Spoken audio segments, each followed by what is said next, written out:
you can always juggle them around, you know, so it doesn't matter what order you write the sentences in, as long as they seem to run together afterwards.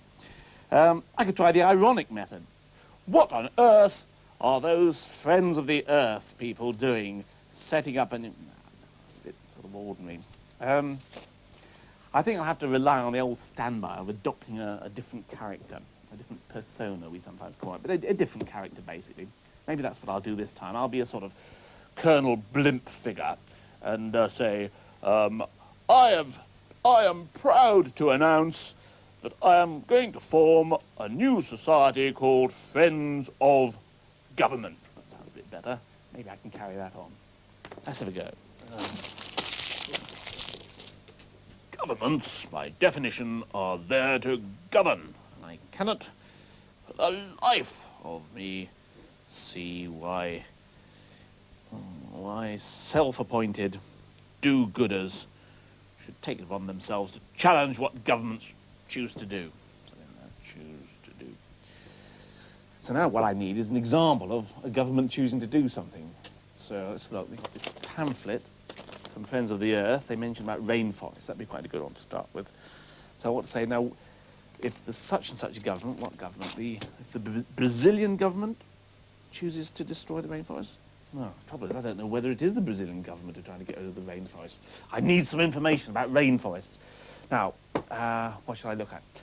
I've got a pretty good source, which is the, it's called the Environment Digest. That might help me. I'll go and have a look.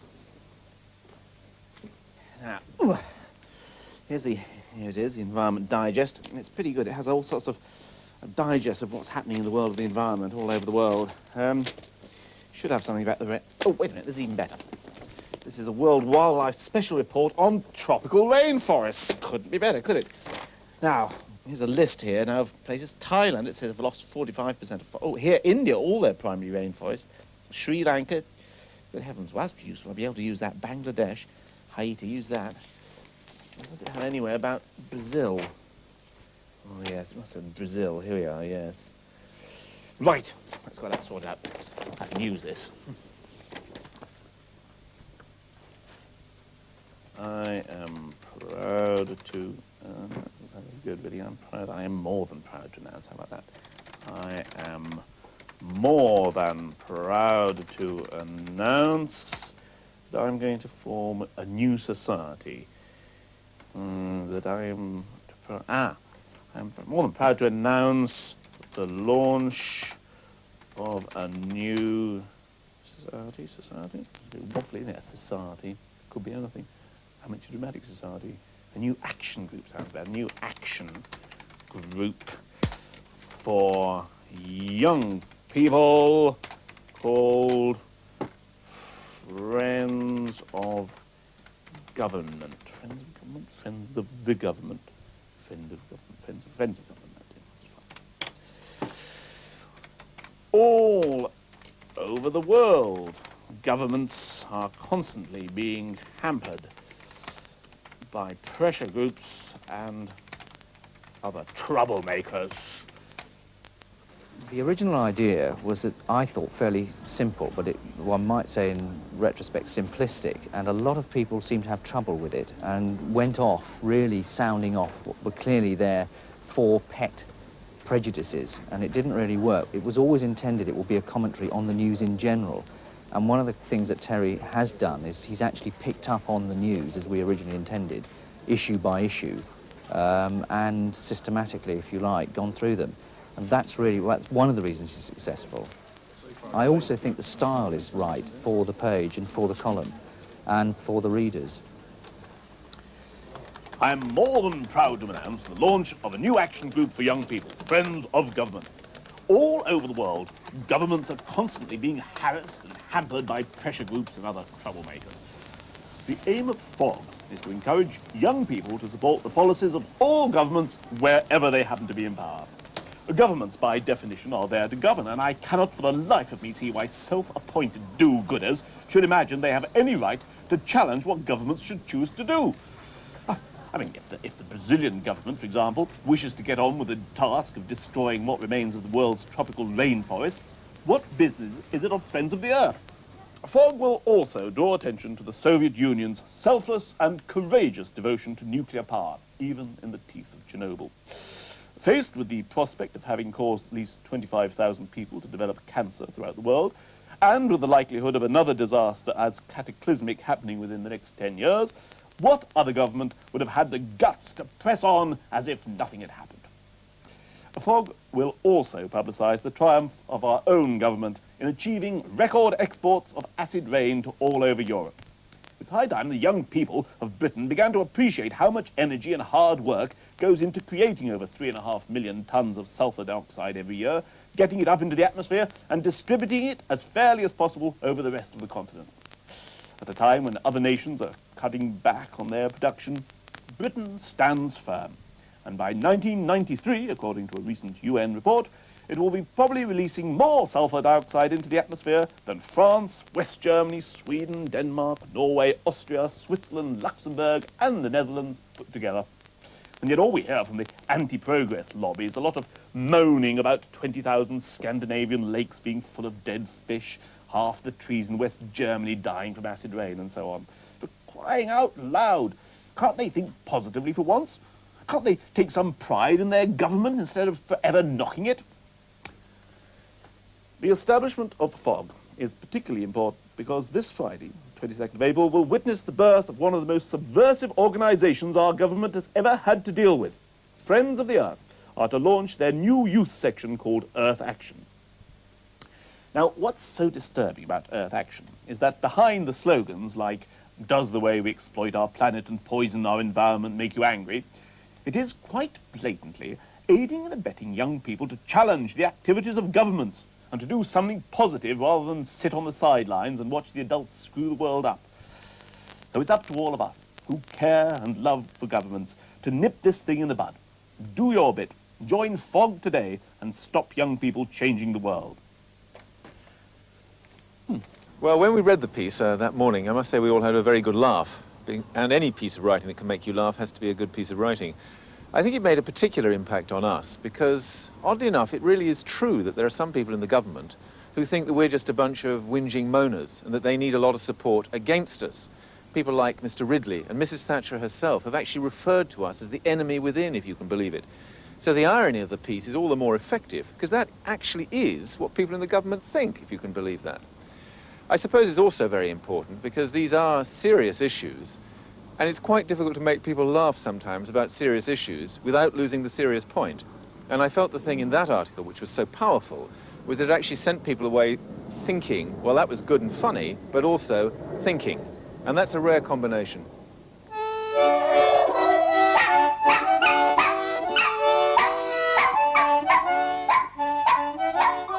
I think one of the troubles with using irony is that it can be misinterpreted, and there are always going to be people who miss the irony. Hey, Mitch, shut up.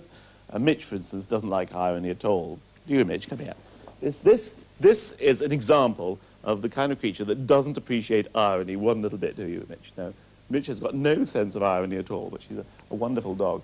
And I think the same goes with human beings. There are people who do miss the irony. What I'm basically trying to do is express what I feel very strongly about a situation of current affairs. But I don't feel it's sufficient just to express that thing. I've got to find some way of making it interesting. And irony is a way of making it more enjoyable to read, I think. One example in which I felt the invention worked well was in the piece I wrote on the Zeebrugge disaster. What had happened was, I think I'd read in the paper, I'd heard on the television, the coroner's remark when he said that he thought the company, Townsend Torrenson, were too, I think he said they were too remote to be held responsible. And I thought, how on earth can you say that? And so I was going through my usual sort of outrage mode, and I think I was in the shower when it suddenly occurred to me that the way of approaching this was to say, well, okay, I'm going to do a bank raid then. Next month I'm going to have a bank raid, but I'm not going to be there because then I'll be too remote to be held responsible. If geographical remoteness is what's important for not being found guilty of negligence or crimes, then that was the sort of ultimate extreme. And that was kind of a neat idea that sort of just made the point, I think. So I was rather pleased with that one.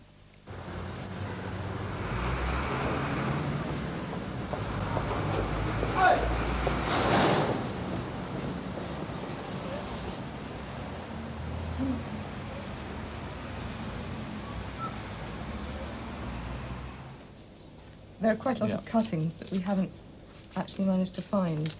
We've got lots of originals that you cut out of the papers as you went through. With a lot of blood and sweat, I may say. Those were cut out by me, that one there. See, that cutting there, that's... And we do Well want to have one cutting to go with every article, don't we? Oh, I see. You don't... I don't know. I thought I thought you said you'd have them for some but not for others. I can't find the headline that goes exactly with your piece. Now, this legal principle of remoteness is very good news. Oh, you can't find that. What No, it must have been inspired by... Yes, I mean, it was what Very Colin specific Richards headline. said, so, I mean, it must be around somewhere. You haven't got it. I don't think that's... You haven't got it anywhere. Come on, you're hiding things from me, I know. No. Here is a fog warning. Do your bit or else. The end of the human race cannot be put before the interests of the aerosol manufacturers. Do not go to jail. I was sitting on the loo the other day, thinking about self-regulation, when all this euphoria over the Gorbachev-Reagan summit makes me want to throw up. The carrot and stick line in incentives. I've often toyed with the idea of becoming chairman of ICI. A bill of hate. Power lines. Blast the lot. We think Attacks of Opinion is a very controversial book, really. It's quite an angry book, and it's written by an angry man. I mean, Terry was inspired to write all these articles, and they certainly feel that way when you read them. And it really, if it's going to be a book that inspires discussion amongst students and teachers, and teenagers, it really needs to be controversial, and I think it really does make people think. We were actually going to call it Thoughts from an Angry Man at one stage, and then Terry came up with the title Attacks of Opinion, which seemed neater and just right for the book. I mean, it's attacks, and it's very personal opinions, so that sums it up, really. This is an exciting moment, you know. I mean, just... What I thought, Terry, would be very good for the cover of the book was a picture of your good self. Yes.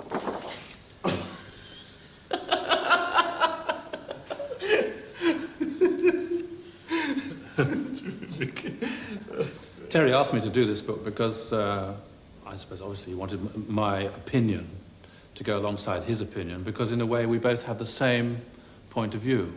We dislike greedy big business and corporations, and we don't overmuch like the government. And I agreed to do it, firstly because I admire Terry, and secondly because he appeared in a film that I made about Follies, and he was terrific in that.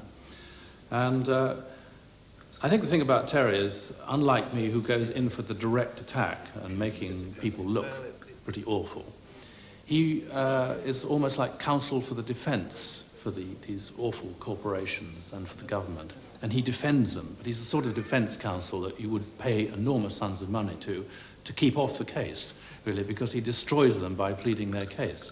And I think that's what's really great about his pieces. You're something like that. Yes. I feel like that. I feel like it more and more, Gerald.